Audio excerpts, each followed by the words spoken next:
Social Security beneficiaries will receive an increase in 2017, but it's an increase many say does not match the cost of living. ABC 7's Dwayne Lindo is here with more. Dwayne? Well, Scott, in dollars and cents, it means the average Social Security check will be raised about $5 a month starting in 2017. It's enough to have seniors confused and millennials on the Suncoast thinking about starting a retirement nest egg as soon as possible. When the Social Security Administration announced the cost of living allowance would increase by 0.3% for next year, some were not amused. Oh, I'm thoroughly disgusted. 75-year-old Paula Chuba receives Social Security and says she sees too many people who have saved too little money to retire the way they thought they would.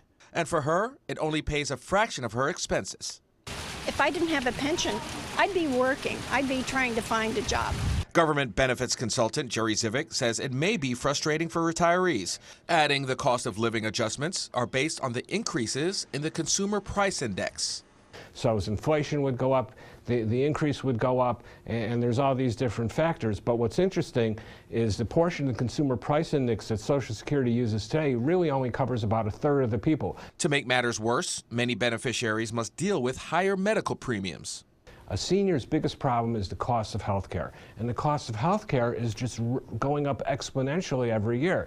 So a 0.3% increase doesn't come close to costing how the cost of medicines increase.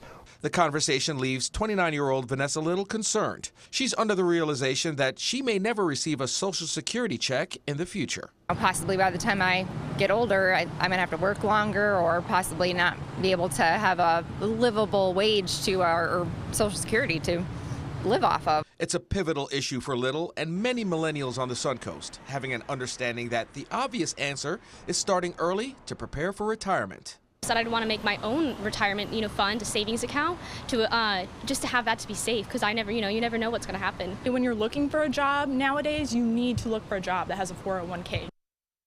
Now, this will be the smallest increase by Social Security, aside from years in which there was no increase.